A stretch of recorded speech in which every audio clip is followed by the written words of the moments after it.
UPSC की तैयारी, जब भी हम यूपीएससी की तैयारी शुरू करने के लिए सोचते हैं, हमारे दिमाग में बहुत सारे ऐसे सवाल आने लगते हैं कि पहले शुरुआत कैसे करें, हम तो हिंदी माध्यम के बच्चे हैं, क्या हमारा सीसैट निकलेगा या नहीं निकलेगा, प्रीलिम्स के बारे में कहाँ से पढ़ें, मेंस की तैयारी कैसे करें, इंटरव्यू में कहीं हिंदी मीडियम के बच्चों के साथ कोई भेदभाव तो नहीं होगा। देखिए, ऐसे बहुत सारे सवाल और बहुत सारी कंफ्यूजन्स हमारे दिमाग में घूमती रहती हैं, लेकिन हमें एक बात समझनी पड़ेगी कि यूपीएससी ने अगर हिंदी को माध्यम रखा है तो उसमें बच्चे तो सिलेक्ट कर ही रहा है और करेगा भी, लेकिन हमें किस चीज के ऊपर फोकस करना है? क्वालिटी। अगर हमारे आंसर्स में क्वालिटी होगी तो मार्क्स जरूर आए।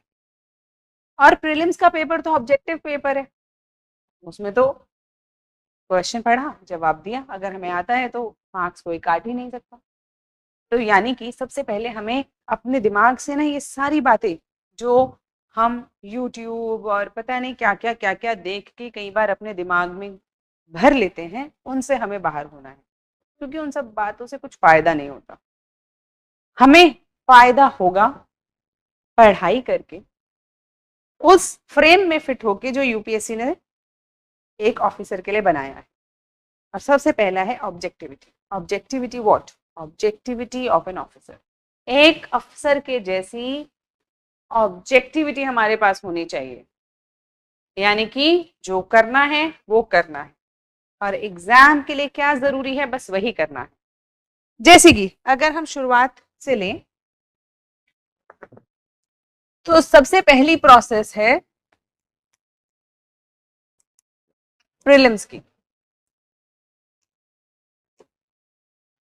सबसे पहली प्रोसेस प्रीलिम्स की। प्रीलिम्स में जीएस और सीसैट। ये जो जीएस की तैयारी है, इसके लिए इतिहास, भूगोल, ये वाले जो सारे हमारे सब्जेक्ट्स हैं, उसके लिए हम लोग तैयारी करते ही हैं, ये सब तो आपको पता है। सीसैट पे आपका फोकस होना चाहिए। CSAT is very important. ज्यादातर प्रॉब्लम बच्चे कहाँ फंसते हैं? जीएस में अगर कर भी लेते हैं तो सीसैट में फंस जाते हैं। तो यानी कि सीसैट की तैयारी आप लगभग एक डेली अफेयर बना लीजिए। डेली, रोज आधा घंटा अगर आप सीसैट की प्रैक्टिस को देंगे तो सीसैट क्लियर अंत तक होगा। तो इसीलिए सीसैट को एक आखिरी के लिए छोड़ने वाली चीज ना रखें। सीसैट की प्रिपरेशन को डेली आधा घंटा दे दीजिए, क्योंकि सीसैट में अटकना नहीं है। उसके बाद हमारा आता है मेंस। मेंस के अंदर 4 जीएस के पेपर होते हैं, GS1, GS2, GS3, GS4। एक ऐसे का पेपर होता है और 2 पेपर हमारे ऑप्शनल के होते हैं, यानी कि 7 पेपर। और 2 पेपर होते हैं हमारे भाषा के, इंग्लिश, हिंदी। इसमें तो ऑफ कोर्स आपको कोई परेशानी नहीं होगी, इसके लिए थोड़ी सी प्रैक्टिस लगेगी, अदरवाइज इनके मार्क्स नहीं जुड़ते। अदरवाइज ये जो हमारा GS1, 2, 3, 4 ऐसे और ऑप्शनल है, इसके ऊपर हमें काम करना है। अक्सर हिंदी माध्यम के बच्चे जो होते हैं अलग अलग ऑप्शंस लेते हैं, लेकिन ज्यादातर हिंदी साहित्य को ही अपना ऑप्शनल ले लेते हैं, क्योंकि भाषा की भी आसानी रहती है और साहित्य पढ़ने में आनंद भी आता है, तो अक्सर वो ले लेते हैं। अब इनकी तैयारी हमें थीम बेस्ड करनी है, यानी कि एक टॉपिक को उठाना है और उसे तैयार करना है। यहाँ पर आपके लिए जो आपको गाइड करेंगे, जो आपकी परिधि बताएंगे आपकी तैयारी की, वो कौन कौन सी चीजें हैं? सबसे पहली चीज है आपका सिलेबस, आपका जो सिलेबस है वर्ड बाय वर्ड हमें ध्यान रखना है। दूसरी चीज है PYQs, यानी कि पिछले सालों में जो क्वेश्चंस आए हैं चाहे प्रीलिम्स में या मेंस में, हमें उन क्वेश्चंस को ध्यान में रखना है कि आखिर वो किस किस एक्सटेंट तक, कितनी गहराई तक वो क्वेश्चंस पूछे गए हैं। क्योंकि यूपीएससी PYQs के जरिए जो क्वेश्चन पूछता है उसके जरिए एक एक परिधि बांध देता है कि हाँ भाई इतने इतने तक मैं इस सिलेबस में इतनी गहराई तक जाकर मैं पूछता हूँ। उस गहराई से थोड़ा आगे जाके हम तैयारी करेंगे, बहुत ज्यादा आगे नहीं जाए, ताकि हमारी पूरी जो एक्सटेंट है वो हमारी कवर हो जाए PYQs। तीसरी चीज, आपने लेक्चर्स लिए या किताबें पढ़ी, जो भी किया, उसके बाद आपने इसमें से कंटेंट तैयार कर लिया जो कि एक पार्ट है, लेकिन उसके बाद दूसरा पार्ट है प्रैक्टिस। आपको बहुत प्रैक्टिस करने की जरूरत है। पुराने सालों की क्वेश्चंस प्रैक्टिस कीजिए, इधर उधर जिस इंस्टीट्यूट से आपको क्वेश्चंस मिल जाएं, मार्केट में हजारों लाखों क्वेश्चंस अवेलेबल हैं, एक टॉपिक पे लीजिए, उसके क्वेश्चंस कर लीजिए। मेंस के अंदर भी प्रीलिम्स के अंदर जितनी प्रैक्टिस आप करेंगे उतने ज्यादा चांसेस हैं कि आपका सिलेक्शन आसानी से हो जाएगा।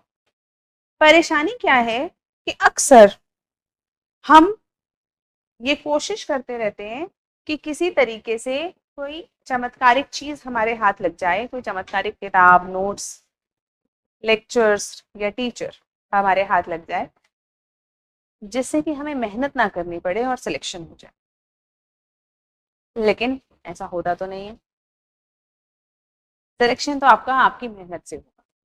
तो अब अपने अंदर से जो भी ये हीन भावनाएं आपने अपने घर में, अपने मन में रख रखी हो कि भाषा के कारण ऐसा हो रहा है या वैसा हो रहा है, उसे हटा दीजिए।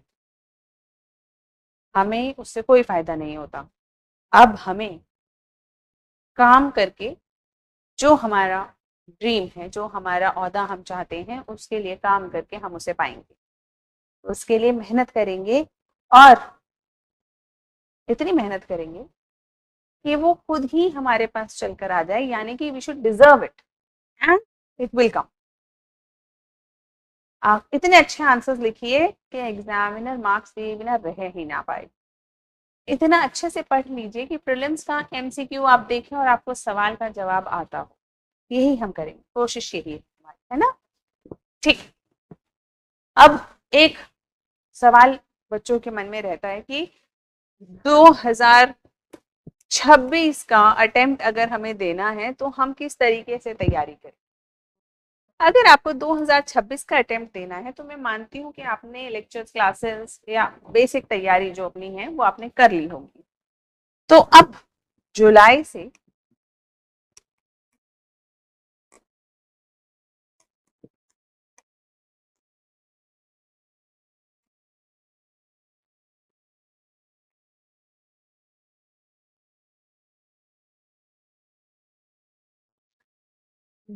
लेके अक्टूबर तक आप अपने मेंस की तैयारी, मुख्य परीक्षा की तैयारी और अपने ऑप्शनल पेपर की तैयारी आप कंप्लीट कर लीजिए। ज्यादा फोकस आप आंसर राइटिंग पे रखिए। आपका ज्यादा फोकस आंसर राइटिंग पे होना चाहिए, यानी कि नीति शास्त्र जैसे इंटरनल सिक्योरिटी, इंटरनेशनल रिलेशंस, जो ये वाले टॉपिक्स हैं उन्हें आप जल्दी से खत्म कर लीजिए यहाँ पे। और बाकी जितना भी मेंस वाला पोर्शन है, नवंबर के बाद से मई में आपका लगभग एग्जाम होगा। आपकी टोटल तैयारी प्रीलिम्स फोकस्ड होनी चाहिए, जिससे कि आप MCQs, रिविजन और MCQs ये सारी चीजें आप करते रहे। मई में आप अपना प्रीलिम्स देंगे और उसका कैलकुलेशन करने के बाद आपको ये बात समझ में आ जाएगी कि अगर मेरा क्लियर हो रहा है तो उसके बाद आप मेंस की परीक्षा की तैयारी शुरू कर देंगे। ये 2026 वालों के लिए एक टेंटेटिव प्लान है। उसी तरीके से कुछ बच्चे 2027 के लिए तैयार कर रहे होंगे अपने आप को, तो उनके लिए अभी जुलाई चल रहा है, जुलाई, अगस्त, सितंबर, अक्टूबर,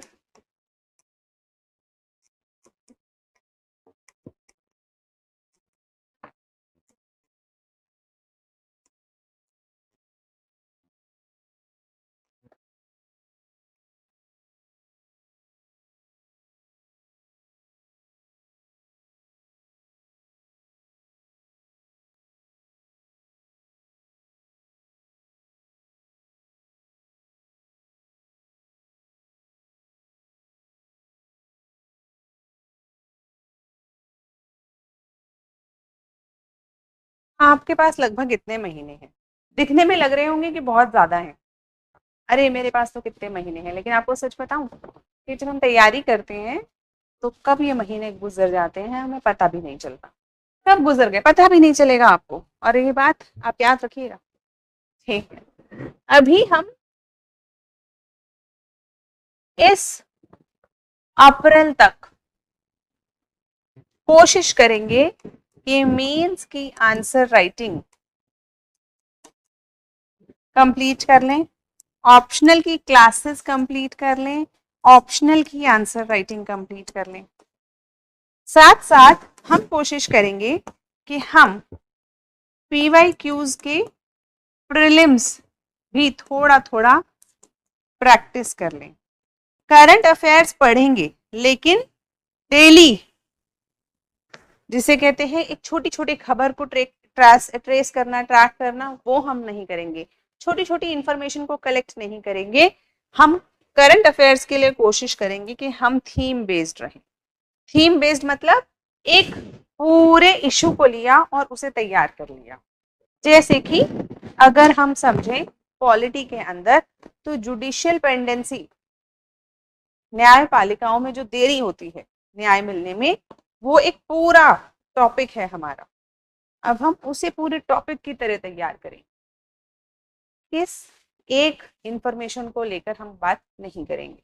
उसी तरीके से जब भी हम इस यहाँ पे पढ़ रहे होंगे किसी भी मेंस के टॉपिक को, तो हम कोशिश करेंगे कि हम उसको, उसके स्टैटिक पोर्शन को ज्यादा फोकस करें, यानी वो चीजें जो करंट अफेयर्स से ज्यादा लिंक्ड नहीं है, बल्कि स्टैटिक हमारा इतना स्ट्रांग होना चाहिए कि जब हम इधर करंट अफेयर्स पढ़ें तो हम चीजों को लिंक कर सकें। पर इसका मतलब ये कतई नहीं है कि आप न्यूज़पेपर नहीं पढ़ेंगे, न्यूज़पेपर आप पढ़ते रहेंगे, क्योंकि वो अवेयरनेस के लिए और एक स्टोरी बिल्डिंग, कंसेप्ट बिल्डिंग के लिए बहुत ज्यादा जरूरी है। हमारे दिमाग में उस इश्यू से रिलेटेड एक कहानी बन जाए, इसके लिए बहुत जरूरी है। फिर मई में जब आपके सारे दोस्त जो शायद आपसे एक साल पहले तैयारी कर रहे होंगे प्रीलिम्स देंगे, आप भी कोशिश करेंगे कि इनके साथ प्रीलिम्स का पेपर होने के बाद एक बार प्रैक्टिस करके देखें। पेपर मिल जाए उसे बिल्कुल जैसे वो प्रीलिम्स देते आप उसी सेटिंग में बैठ के प्रॉपर टाइम लिमिट लगा के आप उस पेपर को देके देखें। अगर आपका स्कोर अच्छा बन रहा है यानी कि आप ठीक ठाक तैयारी में चल रहे हैं, लेकिन अगर आपका स्कोर कम आया यानी कि अभी आप तैयार नहीं हैं और अभी समय है आपके पास कि आप अपना कोर्स करेक्शन कर लें, तो उसके बाद अगर आपका स्कोर अच्छा आया है तब भी आपको प्रीलिम्स के लिए भयंकर तैयारी करनी है। यानी कि यहाँ पर आपका मेंस 70% टाइम ले लेगा और प्रीलिम्स 30% टाइम लेगा। यहाँ पर इस मई के बाद से, ये जो मई है ये आपके लिए थ्रेशोल्ड है, इस मई के बाद से प्रीलिम्स 70% समय लेगा आपका और मेंस 30% समय लेगा। इस टाइम के ब्रेकेज के साथ हम 26 और 27 वाले जो बच्चे हैं वो तैयारी कर सकते हैं। तो आइडिया बड़ा सिंपल है कि अपने समय का ध्यान रखते हुए अपना टाइम टेबल, अपनी शेड्यूलिंग करें। और मेंस की प्रैक्टिस का सबसे आसान तरीका है लिख के देखना। जब तक आपने कुछ आंसर्स लिखे नहीं है, मेंस की तैयारी शुरू भी नहीं हुई है। उसी तरह से प्रीलिम्स की तैयारी का क्राइटेरिया है क्वेश्चंस करके देखना, MCQ क्वेश्चंस करके देखना। जब तक आपने क्वेश्चंस करे नहीं है तैयारी शुरू भी नहीं हुई है। तो तैयारी शुरू कीजिए और बहुत बहुत शुभकामनाएं, मेहनत करिए और प्रीलिम्स मेंस की तैयारी को इस तरीके से साथ में लेते हुए 26 के बच्चे हैं आप, 26 में एग्जाम देंगे या 27 में एग्जाम देंगे, आप इस शेड्यूल को फॉलो कर सकते हैं। धन्यवाद।